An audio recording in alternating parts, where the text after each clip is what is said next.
আসসালামু আলাইকুম। সকলকে স্বাগতম জানাচ্ছি সরলরেখা অধ্যায়ের আরেকটি ক্লাসে। এবং আজকে আমাদের টপিক হচ্ছে সরলরেখার ঢাল সংক্রান্ত আলোচনা।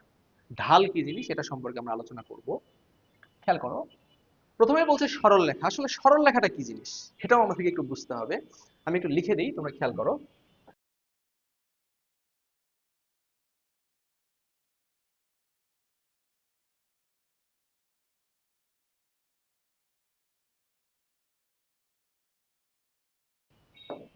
খেয়াল করো কি বলছি। বলছি কোন বিন্দুর সঞ্চার পথ যদি গতির দিক পরিবর্তন না করে তবে ওই বিন্দুর সঞ্চার পথকে আমরা সরলরেখা বলবো। ধরো একটা বিন্দু চলছে, এ যদি চলার সময় দিক পরিবর্তন না করে একদম সোজা যায় তবে সেটা কি হবে? সরলরেখা। আর চলার সময় যদি এই যে দিক পরিবর্তন করে তখন তো সেটা বক্ররেখা হয়ে যাবে। ওকে, দিক পরিবর্তন না করলে সরলরেখা।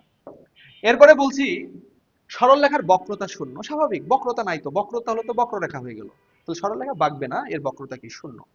এরপরে বলছি কোন সরলরেখা এক্স অক্ষের ধনাত্মক দিকের সাথে যে কোণ উৎপন্ন করে তাকে ওই রেখার আনতি কোণ বলে।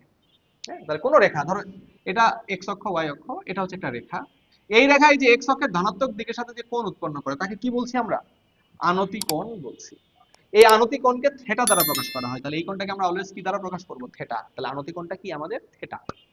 আর আনতি কোণের সীমা জিরো বা জিরোর থেকে বড় আর 180 থেকে ছোট।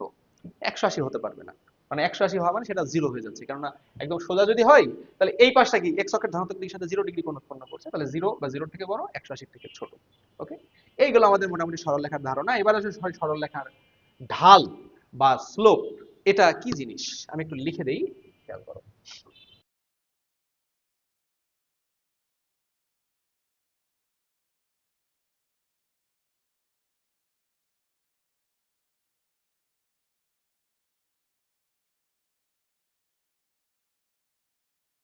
খেয়াল করো কি বলছি। কোন সরলরেখা এক্স অক্ষের ধনাত্মক দিকের সাথে, এক্স অক্ষের ধনাত্মক দিকের সাথে যে কোণ উৎপন্ন করে তার ত্রিকোণমিতিক ট্যানজেন্টকে ঢাল বলা হয়। খেয়াল করো, কোন রেখা এক্স অক্ষের ধনাত্মক দিকের সাথে, ধরো এটা একটা রেখা, এটা এই যে এক্স অক্ষের ধনাত্মক দিকের সাথে যে কোণ উৎপন্ন করে, ধরে নিচ্ছি থেটা কোণ উৎপন্ন করে, তার ত্রিকোণমিতিক ট্যানজেন্ট মানে ট্যান থেটা, এই ট্যান থেটাটাকে আমরা কি বলছি? ঢাল বলছি। ওকে, এই ট্যান থেটাটাই কি আমাদের? ঢাল। তো দেখো আমি কি লিখছি এখানে, আমি এখানে বলে দিয়েছি ঢালকে সাধারণত কি দ্বারা প্রকাশ করা হয়? এম দ্বারা প্রকাশ করা হয়। তাহলে এম ইকুয়াল টু কত হবে? এম ইকুয়াল টু কিন্তু এই যে ট্যান থেটা, এই যে এক্স অক্ষের ধারণার দিকে থেটা কোণ উৎপন্ন করে, তাহলে ট্যান থেটা এটাই তো ঢাল। তাহলে ঢাল এম ইকুয়াল টু কত হবে? Tan theta. আর এখানে থেটাটা কি? থেটাটা অবশ্যই জিরো বা জিরোর থেকে বড়, 180 থেকে ছোট। আনতি কোণের ভিতরে আমরা দেখেছি। হ্যাঁ, আর থেটার মান যদি 90 ডিগ্রি হয় তখন ঢালটা কিন্তু অসংজ্ঞায়িত হয়ে যায়। হ্যাঁ, ট্যান 90 এর মান অসংজ্ঞায়িত। তাহলে দেখো, একাধিক রেখার ঢাল মানে প্রশ্নে যদি কখনো একাধিক রেখা নিয়ে আলোচনা থাকে তখন সবগুলোকে তো আর এম দিয়ে লেখা যাবে না, তাই তখন আমরা একটাকে M1 দিয়ে লিখবো, একটাকে M2 দ্বারা লিখবো, একটাকে M3 দ্বারা লিখবো, এভাবে লিখবো। ঠিক আছে। এরপরে এক্স অক্ষের ধনাত্মক দিকের সাথে, মানে ঢালের সংজ্ঞাটা দেখো, যদি এক্স অক্ষের ধনাত্মক দিকের সাথে 30 ডিগ্রি কোণ উৎপন্ন করে তাহলে ঢাল কত হবে? ট্যান থেটা মানে ট্যান 30 ডিগ্রি, তাহলে ট্যান 30 ডিগ্রি ইকুয়াল টু কত? 1/√3। যদি বলে এক্স অক্ষের ধনাত্মক দিকের সাথে 45 ডিগ্রি কোণ উৎপন্ন করে তখন ঢাল কি হবে? Tan 45 degree. আর ট্যান 45 এর মান কত? 1। ওকে, আশা করছি বুঝছো ঢাল কি জিনিস। তাহলে ঢাল হচ্ছে এক্স অক্ষের ধনাত্মক দিকের সাথে যে কোণ উৎপন্ন করে তার ত্রিকোণমিতিক ট্যানজেন্ট ট্যান থেটা, এটাই কি? ঢাল। ঠিক আছে, চলো আমরা পরের টপিকে যাই। বলছে ধনাত্মক ঢাল ও ঋণাত্মক ঢাল। এখানে কি বলছে খেয়াল করো। খেয়াল করো, এখানে এই যে এটা কিন্তু, এখানে ঢালটা পজিটিভ আর এখানে ঢালটা কি? নেগেটিভ। এখন বলতে পারো কি বললেন ভাইয়া? দেখো এখানে আমি যদি এই অক্ষ বরাবর সময় চিন্তা করি, দেখো সময়ের সাথে সাথে মান কি বাড়ছে না? তাহলে সময়ের সাথে সাথে বাড়ছে, তাহলে এই ক্ষেত্রে ঢালটা কি হবে? পজিটিভ। আর এইখানে সময়ের সাথে সাথে কি কমছে? সময়ের সাথে সাথে কমছে, তাহলে এখানে ঢাল কি হবে? নেগেটিভ। ওকে, তাহলে এখানে কি বললাম? সময়ের সাথে বাড়ছে তাই ঢাল পজিটিভ, আর এখানে সময়ের সাথে কমছে তাই ঢালটা নেগেটিভ। ওকে, তুমি আরো ইজিলি ভাবতে পারো যে ভাইয়া এখানে তো আমি দেখতেই পাচ্ছি এখানে এই কোণটা নিশ্চয়ই সূক্ষ্ম কোণ। সূক্ষ্ম কোণ, কারণ এটা তো খাড়া হয় না, 90 ডিগ্রি হয় না, 90 এর থেকে ছোট, মানে এটা কি? সূক্ষ্ম কোণ। আর যদি সূক্ষ্ম কোণ হয় ট্যান থেটা, ট্যান এই থেটার মানটা যদি আমি সূক্ষ্ম কোণ নেই, আমি ক্যালকুলেটারে 0 থেকে 90 এর আগ পর্যন্ত যে কোনো কিছু যদি বসাই ভাইয়া, তাহলে মান কিন্তু পজিটিভ আসবে। তাহলে ঢালের মানটা কি আসছে? পজিটিভ আসছে। আর এখানে তুমি দেখেই বুঝতে পারছো, এই যে তুমি যদি এক্স অক্ষের ধনাত্মক দিকের সাথে কোণটা নাও, এটা কি স্থূল কোণ না? স্থূল কোণ। তাহলে আমি যদি m equal to tan theta, থেটার মানটা স্থূল কোণ বসাই, স্থূলকোণ বসাই, তাহলে মানটা কি আসবে? তুমি ক্যালকুলেটর 120 130 150 বসাই দেখো tan এর ভেতরে, দেখবা মানটা আসবে কি নেগেটিভ। তাহলে এখানে পজিটিভ ঢাল, ওখানে কি নেগেটিভ ঢাল। আর আমি এভাবে ভাবতে পারি সময়ের সাথে বাড়ছে তাই ঢাল পজিটিভ, সময়ের সাথে কমছে তাই ঢাল কি নেগেটিভ। ঠিক আছে, আশা করছি বুঝছো। চলো এখান থেকে আমি যে সিদ্ধান্তগুলো নিলাম আমি এগুলোকে আরেকবার ক্লিয়ার ভাবে লিখি, যে সূক্ষ্ম কোণের ঢাল পজিটিভ, হ্যাঁ স্থূল কোণের ঢাল নেগেটিভ, এই জিনিসটা একটু লিখে দেই। তাহলে আমাদের সিদ্ধান্ত সমূহ একটু দেখো।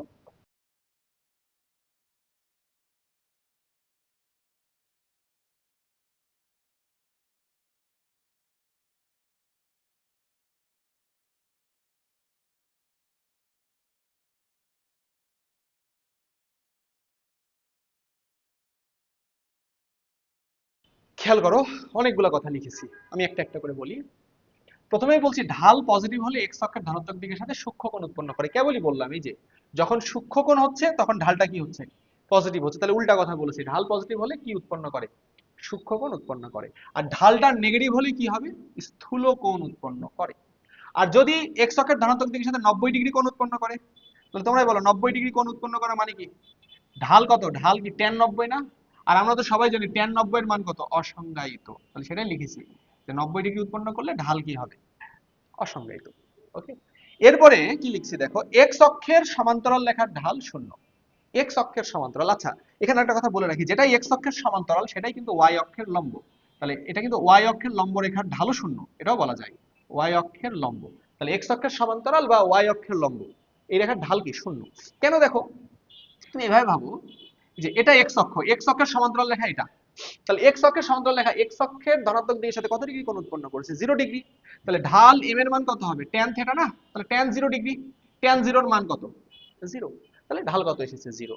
তাহলে এক্স অক্ষের সমান্তরাল রেখার ঢাল কত 0। এরপরে বলছি এক্স অক্ষের লম্ব রেখার ঢাল অসংজ্ঞায়িত। এক্স অক্ষের লম্ব বা ওয়াই অক্ষের সমান্তরাল বলা যেতে পারে, ওয়াই অক্ষের সমান্তরাল এই রেখার ঢাল কি অসংজ্ঞায়িত। তুমি চিন্তা করো রে ভাই, এই যে যেই রেখাটা এক্স অক্ষের লম্ব বা ওয়াই অক্ষের সমান্তরাল সেটা এক্স অক্ষের ধনাত্মক দিকের সাথে কত ডিগ্রি কোণ উৎপন্ন করে 90 ডিগ্রি। তাহলে ঢাল এম ইকুয়াল টু কত হবে tan 90 ডিগ্রি হবে না, tan 90 এর মানে তো অসংজ্ঞায়িত, এই কারণে ঢালটা কত এসেছে অসংজ্ঞায়িত। ঠিক আছে, আর এরপরে কি বলছি দেখো, দুটি রেখা সমান্তরাল হলে, দুটি রেখা সমান্তরাল হলে তাদের ঢাল সমান, দুটি রেখা সমান্তরাল হলে তাদের ঢাল সমান। আর দুটি রেখা লম্ব হলে তাদের ঢালের গুণফল কত -1। এটা তোমরা 9 10ই পড়েছো যে দুটো রেখার সমান্তরাল মানে কি তাদের ঢাল সমান, দুইটা রেখা লম্ব মানে কি তাদের ঢালের গুণফল কত -1। আমি একটু ব্যাখ্যাটা দিয়ে দিই দেখো কি বলছে, দুইটা রেখার সমান্তরাল, তাহলে এখানে আমি দুইটা সমান্তরাল রেখা আঁকাবো আর এখানে আমি দুইটা লম্ব রেখা আঁকাবো। ওকে, তাহলে এখানে আমি দুটো সমান্তরাল রেখা আঁকাই, এটা একটা রেখা এটা আরেকটা রেখা, এটা সমান্তরাল করে আঁকালাম। আর এখানে একটা আর এটা তার লম্ব, তাহলে এই কোণটুকু কত, এই কোণটুকু আমি লম্ব করে আঁকাইছি, এই কোণটা হচ্ছে 90 ডিগ্রি। হ্যাঁ, আমি আচ্ছা এটা আর এটা যে সমান্তরাল আমি কেমনে বুঝলাম, এটা এক্স অক্ষের ধনাত্মক দিকের সাথে কথার কথা θ1 কোণ উৎপন্ন করে আর এটা θ2 কোণ উৎপন্ন করে। তাহলে এই রেখার ঢাল কত m1, এই রেখার ঢাল যদি m2 হয় তাহলে m1 কত বলো tan θ1 আর m2 কত বলো tan θ2। এখন এই দুটো রেখা কখন সমান্তরাল, এই দুটো রেখা সমান্তরাল তখনই হবে যখন এই দুটো কোণ সমান হবে। একই কোণ না হলে কি কোনোদিনও সমান্তরাল হতে পারে? তাহলে সমান্তরাল হলে, সমান্তরাল হলে এখানে কিন্তু এই যে θ1 আর θ2 এদের মান কি হবে সমান হবে। দুই পাশে tan নিয়ে নাও না রে ভাই, তাহলে tan θ1 ইকুয়াল টু tan θ2, আর এই tan θ1 মানে তো m1 আর tan θ2 মানে কি m2, তাহলে m1 আর m2 সমান। তাহলে দুইটা রেখা সমান সমান্তরাল হওয়া মানে কি কোণ সমান, তাদের ঢালটাও কি হবে সমান। তাহলে সেটাই লিখেছি, দুইটা রেখা সমান্তরাল হলে তাদের ঢাল কি সমান। এরপরে কি বলছি, দুটো রেখা লম্ব হলে তাদের ঢালের গুণফল কত -1। আচ্ছা আমি ধরে নিই এটা এক্স অক্ষের ধনাত্মক দিকের সাথে θ কোণ উৎপন্ন করেছে, এই রেখার ঢাল m1 এই রেখার ঢাল m2। তাহলে বলো এখানে m1 কত, m1 হচ্ছে কি tan θ, এই যে এক্স অক্ষের ধনাত্মক দিকের সাথে θ কোণ উৎপন্ন করেছে। আর এখানে m2 এর মান কত, দ্বিতীয় রেখাটার ঢাল, এটা এই রেখার উপরে লম্ব মানে 90 ডিগ্রি কোণ করে আছে। তাহলে তোমরা একটু বলো না এই রেখাটা এক্স অক্ষের ধনাত্মক দিকের সাথে কত কোণ উৎপন্ন করেছে, এইটা θ এটা 90, তাহলে এটা কি 90 প্লাস θ না, তাহলে এর ঢাল কত হবে tan 90 প্লাস θ। ওকে, tan 90 প্লাস θ। এখন tan 90 প্লাস θ মানে কি দ্বিতীয় চতুর্ভাগ, 90 ডিগ্রির বিজোড় গুণিতক দ্বিতীয় চতুর্ভাগের tan নেগেটিভ তাহলে মাইনাস, আর 90 এর বিজোড় গুণিতক মানে কি হবে cot, তাহলে cot θ। এখন আমি m1 m2 গুণ করি, চলো m1 ইনটু m2 গুণ করলে কত হবে tan θ ইনটু মাইনাস cot θ। আচ্ছা কট থেটা মানেই কি ভাবা যায় না 1/tan থেটা, তাহলে -1/tan থেটা। এই tan থেটা কেটে গেল, তাহলে কি থেকে গেল -1। তাহলে দেখো তো m1 m2 গুণ করলে কত আসছে -1। তাহলে সেটাই আমি বলছি, দুইটা রেখা লম্ব হলে তাদের ঢালের গুণফল কত হবে -1, মানে m1 × m2 এর মান কত হবে -1। এগুলো নিয়ে আমরা পরে আরো আলোচনা করব, ক্যালকুলেশন করে ম্যাথ সলিউশন দেখবো, জাস্ট আপাতত দেখে রাখলাম। দুইটা রেখা সমান্তরাল মানে ঢাল সমান, দুইটা রেখা লম্ব মানে তাদের ঢালের গুণফল কত -1। এরপরে বলছি কোন রেখা উভয় অক্ষের সাথে উভয় অক্ষ থেকে সমান অংশ ছেদ করলে অথবা উভয় অক্ষের সাথে সমান কোণ উৎপন্ন করলে ঢালের মান হবে +-1। একটু খেয়াল করো তাহলে বুঝতে পারবা। কোন রেখা কি বলছে, উভয় অক্ষ থেকে সমান অংশ ছেদ করলে ধরো এই অক্ষ থেকেও যতটুকু অংশ ছেদ করেছে, এই অংশ থেকে ততটুকু অংশ ছেদ করেছে, বা এখানেও যতটুকু কোণ উৎপন্ন করেছে এখানেও ততটুকু কোণ উৎপন্ন করেছে, এরকম যদি হয়, তুমি ভাবো সমান কোণ যদি হতে হয়, এটা তো 90, তাহলে এটা সমান হতে হওয়া মানে কি দুটো মিলে তো 90 হবে, তাহলে এটাও 45 এটাও 45 না, তাহলে এর মানও 45 এর মানও 45, তাহলে এটা কত 45, তাহলে এইটুকুর মান কত, এক্স অক্ষের ধারক দিকের সাথে 135 ডিগ্রি কোণ উৎপন্ন করেছে, তখন ঢাল কত হবে tan 135 মানে কত -1। আবার আমি তো এইদিকেও ভাবতে পারি রে ভাইয়া, আমি যখন এদিকে ভাববো তখন এক্স অক্ষের ধনাত্মক দিকের সাথে 45 ডিগ্রি কোণ উৎপন্ন করেছে, তখন ঢাল কত tan 45, আর tan 45 এর মান কত +1। তার মানে এরকম কেসে ঢাল যদি এরকম হয় তখন -1, এরকম হয় তখন কি +1। এখন কিরকম হয়ে আছে আমার তো বলে নাই, আমার বলেছে শুধু সমান অংশ ছেদ করে, পজিটিভ দিক থেকে নাকি নেগেটিভ দিক থেকে কিচ্ছু বলে নাই। তার মানে ঢালটা পজিটিভ হতে পারে নেগেটিভ হতে পারে, এই কারণে ঢালটাকে আমরা +1ও লিখবো -1ও লিখবো, একবারে লিখলাম +-1। ঢালটা কি +-1। ওকে, এবারে আসো পরের অংশ কি বলছে, দুইটা বিন্দুর স্থানাঙ্ক দেওয়া থাকলে ঢাল নির্ণয়। তাহলে দুইটা বিন্দুর স্থানাঙ্ক, ধরো একটা বিন্দুর স্থানাঙ্ক ax1 y1 আর একটা bx2 y2 দেওয়া আছে, এখন আমাদেরকে ঢাল বের করতে বলবে। তাহলে ধরো এই রেখার উপরস্থ দুইটা বিন্দু, একটা বিন্দু মনে করো এই যে x1 y1, আর একটা মনে করো এই যে x2 y2, এটা প্রশ্নে দেওয়া, আমাদেরকে এই রেখাটার ঢাল বের করতে বলছে। কিভাবে করা যেতে পারে একটু মনোযোগ খেয়াল করো। এই যে আমি এই রেখাটাকে একটু বর্ধিত করে ধরে নিই এই রেখাটা এক্স অক্ষের ধনাত্মক দিকের সাথে থিটা কোণ উৎপন্ন করেছে, তাহলে ঢাল কত, এক্স অক্ষের ধনাত্মক দিকের সাথে উৎপন্ন কোণটা দেওয়া থাকলে ঢাল তো tan থিটা। ওকে, কিন্তু থিটা তো দেওয়া নাই, এই দুটো বিন্দু দেওয়া। আর তুমি একটা কাজ করো, এই যে এখান থেকে একটা লম্ব টানো, এখান থেকে এর উপরে একটা লম্ব টানো, এটা লম্ব, তাহলে বলো এইটা x2 y2 মানে কি এতটুকু x2, এই যে এতটুকু x2, এতটুকু কি y2, আর এইটা x1 y1 মানে কি এতটুকু x1, আর এতটুকু কি এতটুকু y1। তাহলে এখন বলো এতটুকুর মান কত, এই যে এতটুকু x2 এতটুকু x1, x2 থেকে x1 বিয়োগ করলেই তো কত পাবা x2 x1, আর এটাতে একই জিনিস। এতটুকু y2 এতটুকু y1, এতটুকু y1 মানে এতটুকু y1, y2 থেকে এই y1 বিয়োগ করলে যেটা পাবো, তাহলে এইটুকু কত হবে y2 y1। আচ্ছা বলো তো এই কোণটা থিটা মানে এই কোণটাও থিটা না, কেন কেন ভাইয়া, এটা আর এটা কি সমান্তরাল, এই রেখার সমান্তরাল, কেননা এটাও লম্ব এটাও লম্ব, তাহলে এই রেখা সমান্তরাল, এটা তাদের ছেদক, তাহলে এই কোণ আর এই কোণ কি অনুরূপ কোণ, অনুরূপ কোণ দ্বয় সমান হয়, তাহলে এই কোণটাও থিটা, তাহলে ঢাল কিন্তু ছিল tan থিটা, তাহলে তুমি বলো না tan থিটা ইকুয়াল টু কি হবে লম্ব বাই ভূমি, টেরা লম্বা ভূত লম্ব বাই ভূমি, তাহলে এটা থিটা হলে লম্ব কোণটা এইটা না, এইটা লম্ব, লম্ব কত y2 y1, আর ভূমি কত x2 x1, x2 x1। ওকে, তাহলে tan theta y2 y1 divided by x2 x1। ঠিক আছে, আশা করছি বুঝছো। এখন তোমার তো এই বিন্দু x1 y1 এটা x2 y2 না হয়ে এটা x1 y1 এটাও x2 y2 হতে পারতো, তখন উল্টে যাইতো, তখন কি হতো, তুমি একটা মাইনাস কমন নাও, তাহলে y1 y2 divided by x1 x2, এটাও লেখা যায়, তোমার যেটা ইচ্ছা।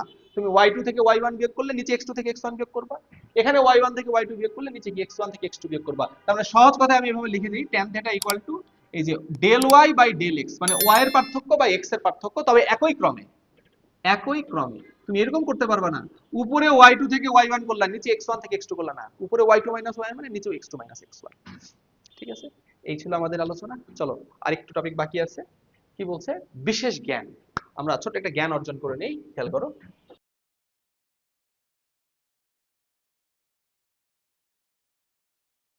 কি বললাম, বলছি ঢাল উচ্চতার সমানুপাতিক আর ঢাল ভূমির দৈর্ঘ্যের ব্যস্তানুপাতিক।